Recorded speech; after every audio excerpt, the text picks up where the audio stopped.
Hi there. Thanks for tuning into this data science lecture. Today we're going to be focusing on statistics, which really does tie in quite often with data science. Specifically, we're going to compare and talk about the associations between a population versus a sample, as well as a parameter versus a statistic. And we're going to do so with my favorite visualization tool, a deck of cards. I'm not going to tell you what kind of cards they are just yet. You'll have to wait and see. I'm going to be working with a deck of minion playing cards. This deck of cards, we happen to know that there are 52 cards that's given. That is our population. In the real world, it's not very often that we can work with the entire population of any group. Imagine if we were surveying every single citizen of New York City to find out where the best pizza place is. That's millions of people. The cost to do that would be quite excessive.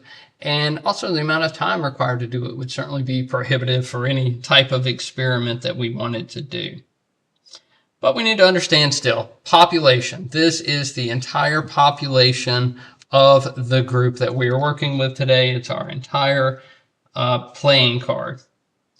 Now, what is a parameter? A parameter is an absolute positive representation of the population.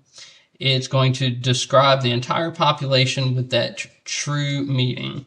So, for example, we know that exactly 26 of these 52 cards are going to be red. And I've already got them sorted by color. So, half of these cards are red. So 26 divided by 52, that is 0.5. That means 50%. This is our population parameter. But in the real world, we almost never know the true parameter. What we have to do instead is to draw a sample. So how can we draw a sample? Well, I'm going to go ahead and shuffle up our deck of cards. You can see how skilled I am in my shuffling to do this. Do it just a few times. Just like to grab from the middle. Get a few here. Shuffle, do it one more time. So we'll grab a sample. And for our particular purposes, let's just say that I'm going to do 10 cards. 10 works out pretty well. So I'm going to just pick 10 cards and maybe we'll randomly pick where they're coming from. 2, 3, here's 4, 5, 6, 7, 8, and 9, and 10. So that's now our sample. Well, let's take a look at our sample and find out what percentage of our sample is completed with red cards. There's 2, 3, 4, 5, 6, 7, 7. So when we look at that and we do 7 divided by 10, that makes it look like we have 70% red cards. Now, is this going to be valid? No, you'll notice that our statistic is indeed not the same as our parameter. Our parameter was 50%, we've come up with 70. So while the statistic is our best guess from this sample, it may not be exact, and that's something that we have to be aware of as we continue to work with our data. So I think this activity really does provide this clear visual distinction, showing that our whole deck is the population. We have our known truth about the whole deck. That is that 50% are red, and that is our parameter.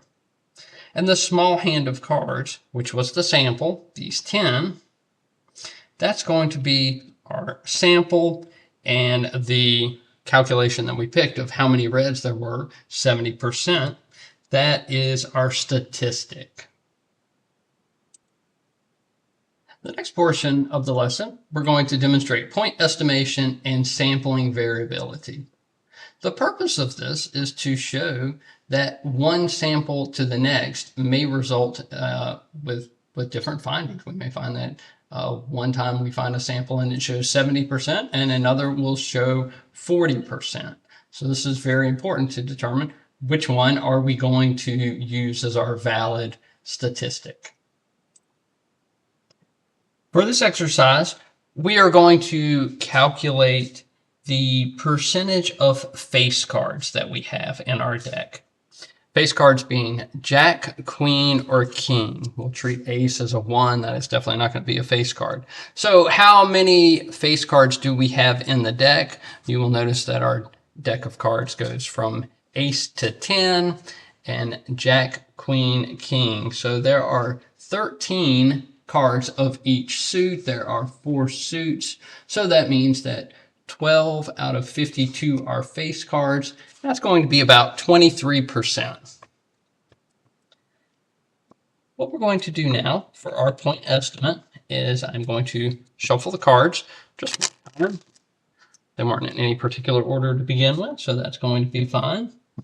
And I'm going to go ahead and draw a sample of 10 cards, just like we did before. 1, 2, 3, 4, 5, 6, 7, 8, 9, 10. So I've drawn 10 cards, and I want to count the percentage of face cards that we have. So we have 1, 2, oh no, I'm sorry, that's not a face card, that's an ace. 1, 2, 3. We have 3 face cards that have shown up on this one, and that would be 0.30. 0.3. Let's go ahead and reinsert those into our deck and try it again. We want to try this maybe 4 times and see if we get different readings throughout. Reinserted them. A different spot to sample from, and we'll do it again. 1, 2, 3, 4, 5, 6, 7, 8, 9, 10. Oh, this worked out very well. Here we have 1, 2, 3, 4. So we now have 40% in our second attempt. We'll put these back in, do a quick shuffle.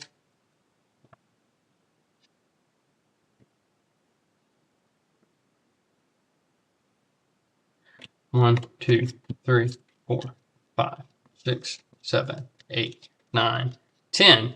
In this case, we have 1, 2, 3. So I'm not getting a lot of variability in this. Let's just do one more to find out how we will finish off with this and discuss what these results are going to tell us.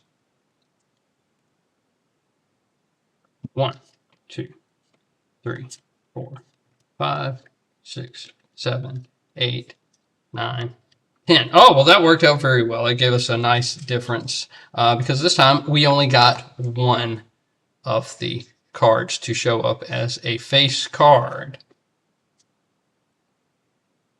Let's review our list. 0.3, 0.4, 0.3, 0.10. You'll notice that we definitely had a mix of readings from there. And that is the key takeaway from this. This is called sampling variability. This shows that as you repeat the process, you are going to end up with different numbers. And that can be a problem because you do need to decide what it is that you're truly going to take away from this and which one is going to be valid. So I hope this does illustrate the point and really tells you that this is just a guess at this point, and you are taking a chance by trying to do this from one particular sample. Next up, we will discuss the concept of a confidence interval. Confidence interval is going to help us come up with a more definitive range. Because of sampling variability, instead of just giving one point estimate, it's often more honest and useful to provide a range. And this range is known as our interval estimate. Let's look at our readings back on our whiteboard here and create an interval, which is really just a plus or minus window. So just plus or minus some value around each of our point estimates. This is based on statistical theory for a sample, and there are some different formulas into it that we're not going to go into today. For our purposes, I am just going to select, how about 0.5 0.15, 15%. 15% is what I want to go with. Move my board over so that you can actually see this. 15%. So we've got us a plus or a minus of 15% on here. How is this calculated? Well, again, there's definitely some statistics for that, but for now, this is what we're going to do. Well, we can look at this. Remember, what was the actual relationship of these cards? We had 12. We know that the face cards were 12 out of 52 cards, which gave us approximately 23%. 23%. If I come over and I do a plus or minus 15% on each of these statistics, that means that my range on the first statistic would be 0.15 to 0.45. For 0.4, that's going to give me a range of 0.25 to 0.55. And of course, we saw that one already. So now we have here, this would actually be a minus 0.05 through 25. So how many of these actually were reflected correctly? Our true number that we're looking for is 23%. So did we gather our true parameter, was our statistic valid inside of this? Yes, it turns out it was. 23% fell in there. What about here? No, it did not. This one was not valid. 15 to 45 did capture that. So that's going to give us our information for our confidence interval.